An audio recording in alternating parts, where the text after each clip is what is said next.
Uma fábrica de hinos. Um país que há décadas tem marcado a cena pop mundial com músicas que nunca saem de moda. Terra de compositores e produtores musicais responsáveis por hits que definiram gerações. Nem dá pra acreditar que tudo isso saiu de uma nação com pouco mais de 10 milhões de habitantes. Fala a verdade, o que seria de nós sem a música pop da Suécia?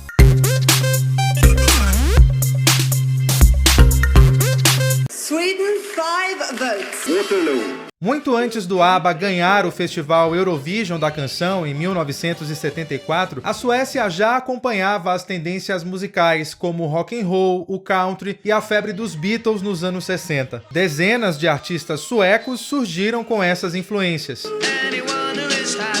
Na década de 1970 começaram a surgir uns grupos engraçados. Todo mundo se vestia igual, com os looks de gosto meio duvidoso e fazia música para dançar a dois. Esse estilo ficou conhecido como dance band e ainda é muito popular em algumas regiões da Suécia, principalmente nas cidades menores. É como se fosse a música sertaneja de lá, mas a música sueca atingiu outro patamar depois que o ABBA foi lançado e se tornou um fenômeno mundial. Você sabia que o ABBA surgiu de um encontro de casais? Agnetha Fältskog e Björn Ulvaeus, Frida Lindstad e Benny Andersson. O ABBA foi o primeiro grupo de um país de língua não inglesa a chegar no topo das paradas musicais em países de língua inglesa, como o Reino Unido e os Estados Unidos. Mas ao longo dessa trajetória de sucesso, a relação de marido e mulher foi se desgastando. E os dois casais se separaram enquanto a banda estava na ativa. O ABBA se apresentou junto pela última vez em 1982. Eles jamais anunciaram o término oficial da banda, mas nunca mais se apresentaram para um grande público depois disso. O que é uma pena, já que as músicas do grupo atravessaram gerações em trilhas sonoras de filmes marcantes.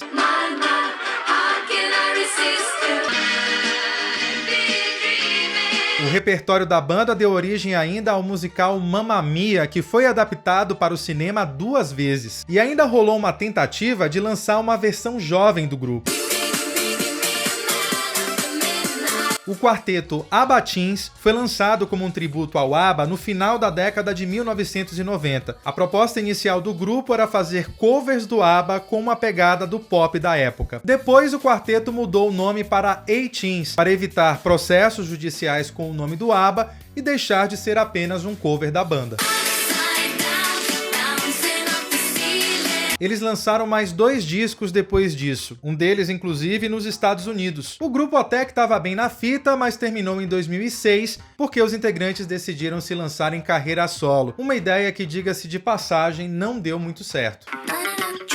E aí, tá gostando desse vídeo? Então aproveita, já deixa uma curtida, porque assim esse conteúdo chega até outras pessoas. E se você ainda não se inscreveu aqui no canal, faz isso agora. O ABBA saiu de cena, mas a Suécia nunca mais saiu das paradas internacionais. Os suecos do Europe venderam mais de 20 milhões de discos em todo o mundo. É bastante, mas isso não foi nem 1/3 das vendas do Roxette. O duo, composto pela saudosa Marie Fredriksson e Per Gessle, vendeu 75 milhões de álbuns, e aqui no Brasil deixou um legado nas trilhas sonoras das novelas.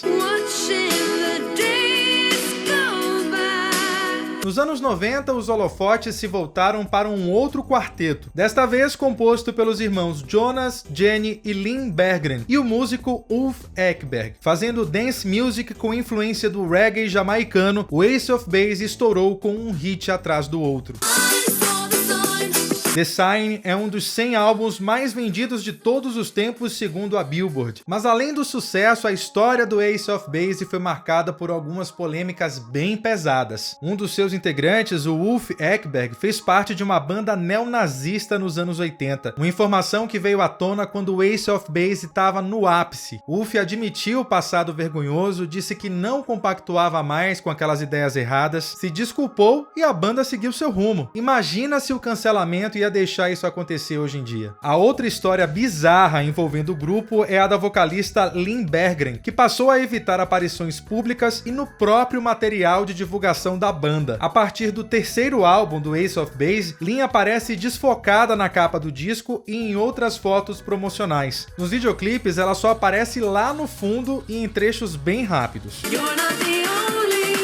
A cantora teria criado uma aversão à fama depois que uma fã invadiu a casa dela e da família dela com uma faca em 1994. Mas a banda deu várias outras justificativas para explicar o sumiço gradual da cantora. Chegou a dizer que ela tinha alergia à maquiagem, fotofobia, medo de avião. Talvez a gente nunca saiba a verdade sobre isso. Quem não precisou estar diante dos holofotes para fazer sucesso foi Max Martin, produtor musical e compositor que se tornou um patrimônio da música pop sueca e mundial. Ele colocou 23 músicas em número 1 no Hot 100 da Billboard e escreveu um dos maiores hinos dos anos 90.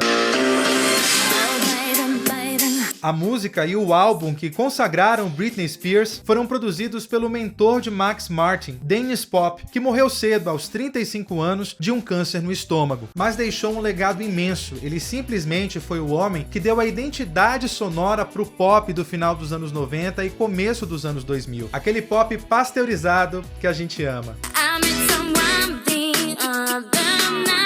Dennis Pop assinou ainda a produção musical das boy bands de maior sucesso na época e também de uma cantora sueca que começava a chamar a atenção. Na época, muita gente achava que a Robyn era uma resposta da Suécia a Britney Spears, sem saber que as duas tinham saído do mesmo berço, ambas produzidas por Dennis Pop e Max Martin. Com seu álbum de estreia, a Robyn ainda emplacou alguns hits fora da Suécia, mas os 2 discos seguintes foram lançados apenas em território sueco. Parecia que o tempo dela tinha acabado, que ela já tinha caído no esquecimento, só que não. Nos anos 2000, Robyn deu a volta por cima, abriu a própria gravadora, lançou um sucesso atrás do outro. Robyn ressurgiu no momento em que a dance music estava novamente em alta na Suécia. E muitas coisas que foram lançadas lá nessa época também embalaram as pistas de dança no mundo todo.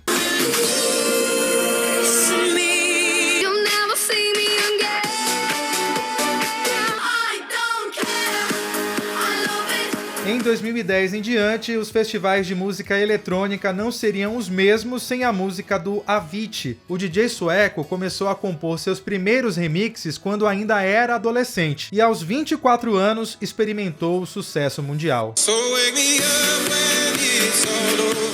Aconteceu tudo muito rápido na carreira do Avicii, que sofria de diversos problemas de saúde e acabou nos deixando com apenas 28 anos. Tove Lo, Lykke Li, Zara Larsson.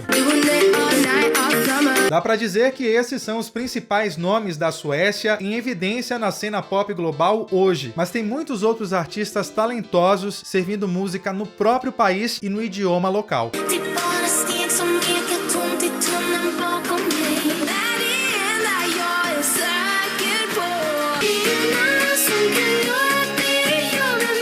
Quase 90% da população sueca fala inglês e muito bem, mas o sueco é o idioma falado no dia a dia.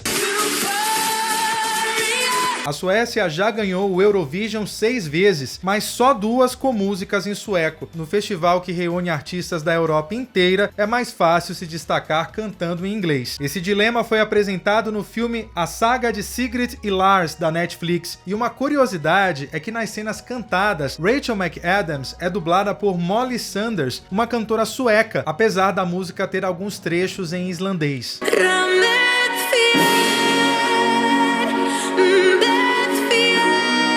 A escolha de fazer música em sueco pode até restringir as chances do artista de fazer sucesso internacional, mas em um país que prioriza desde cedo a educação musical nas escolas, a fama parece não ser o mais importante. Talvez a Suécia tenha chegado ao status de potência do pop meio sem querer, e provavelmente ainda vai nos servir muitos hinos durante um bom tempo.